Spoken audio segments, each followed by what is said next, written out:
Thanks for joining us from the Ohio AgNet Voice You Know with the News You Trust studio, sponsored by Grain Equipment Company, where innovation meets execution. I'm Dave Russell. Join the Ohio Soybean Association hometown tour tomorrow at Cargill in Sydney. Enjoy breakfast along with a dynamic program designed to enhance your operation. Register for the free event at soyohio.org/hometown. And then tune in Thursday as we broadcast from the Ohio State Fair Market Hog Show, courtesy of Kalmbach Feeds. Well, to begin, Brett Nickel updates the relationship between Ohio corn and wheat members and Farmers for Soil Health. Brett Nichols with us. He is from the Nature Conservancy. He's an Ohio boy. He's from Union County. What is Farmers for Soil Health? And by the way, the website is Farmers for the word F-O-R, farmersforsoilhealth.com. So Farmers for Soil Health, I guess to put it simply, the overall goal is to try to advance the use of soil health practices, specifically for this program being cover crops, to improve farmer profitability as well as in-field sustainability. So at the end of the day, what Farmers for Soil Health is, it's a farmer incentive program, and we also have technical assistance to go along with that. For anyone interested in enrolling, we have allocated money for new cover crop acres as well as ongoing cover crop acres. So a farmer that's interested in enrolling, let's say they want to try out some cover crops on that first year, that incentive payment does look like about $25 an acre. It's a 3-year contract, so in year 2 of that program for the new cover crop acres, it'd be $15 an acre, and then in year 3, it'd be $10 an acre. For those farmers that already have ongoing cover crops, they've already been planting them for a few years, maybe longer, there is an incentive payment out there for $2 an acre. For each applicant, it is capped at 1,000 acres per applicant.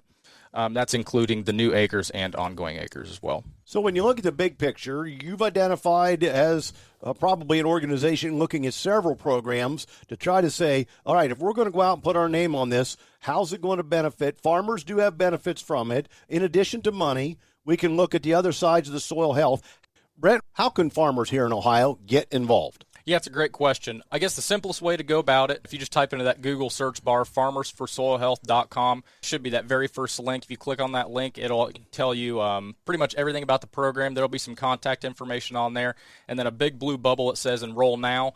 If you do click on that, all it does is ask you to create an account with your email and a password. Once you're in, you can click around farm, and there will be pre-generated CLU layer, so it's pretty easy to get your fields in the program. And I guess before we do wrap up or anything, I should mention there is dedicated funding for underserved farmers as well. So that could be classified as new and beginning farmers, veteran farmers, or BIPOC farmers as well. Well, Matt checks in from the Ohio State Fair. I'm talking with Sam Roberts with United Producers about the commercial cattle show that took place here at the Ohio State Fair, and we're just got that wrapped up. Sam, why is that a fit for United Producers, but also a good fit here at the Ohio State Fair? It's a good fit for United Producers because we're working with really the commercial cattle producers of the state of Ohio. It's not these cattle aren't show cattle. They're actually feedlot commercial cattle that come out of feedlots from Ohio. So trying to support the Ohio cattle business and the Ohio feeding of cattle. And I think it's important to the area because we want to support those people. We want to keep our meat supply local. We want high-quality meat, and these guys are bringing some of the best cattle in the state of Ohio up here to exhibit. This really touches base with a really important component of the industry, right? For sure. I mean, a way bigger component than one that's on the halter, to be perfectly honest about it. But this is really, what goes on your kitchen plate, on your when you sit down to dinner for a great steak. And one thing about the Ohio State Fair that's really nice is it's where agriculture comes together with consumers and the people that the general public are here and can come in contact with some of these cattle and some of these cattle producers. Is that another important aspect to this as well? For sure, and we've worked with the State Fair to get a good position down there under the viaduct where the cattle are visible to the people. And it's a good time. There's a lot of questions asked and, good questions about people want to know where their food comes from. And, that interaction with a farmer is great. And honestly, all the producers are looking for that, Well, and I'm sure they have lots of good information. Just like Sam Roberts, he's with United Producers. Thanks for your time today. The markets are next. Did you know soybeans' #1 customer is animal agriculture? That includes Ohio's poultry farms. High-protein soy meal keeps poultry farms thriving. Nationally, Ohio ranks 2nd for egg production and 9th for turkey farming. Plus, Ohio produces 526 million pounds of chicken annually. Now that's a lot of birds, and that's a lot of soybeans. Soybeans, feeding the industry that feeds us. Brought to you by the Ohio Soybean Checkoff. The market's brought to you by Seed Consultants. Simply better performance online at seedconsultants.com.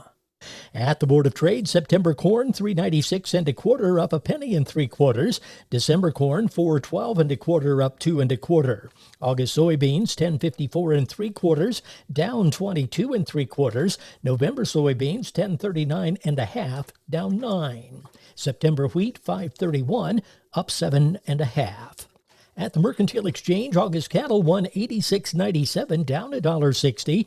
August hogs $91.45, down $2.02. September feeder cattle $256.07, down $3.52. This is the Ohio AgNet.